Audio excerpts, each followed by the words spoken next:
అందమైన సీర గట్టి అద్దాల రేఖ తొడిగి మధ్య మారు చెట్టు కింద ముద్దులియవే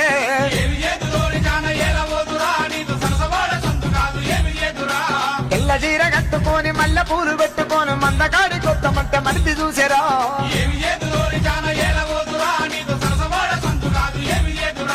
తెల్ల చీర కట్టుకొని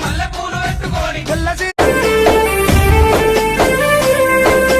పాపకారి మీ అత్త వైషమ్మ పగదెచ్చుకున్నదమ్మా సెల్లమ్మ కట్నము కావాలని వసెల్లే కాని మాటలన్నరే వైషమ్మ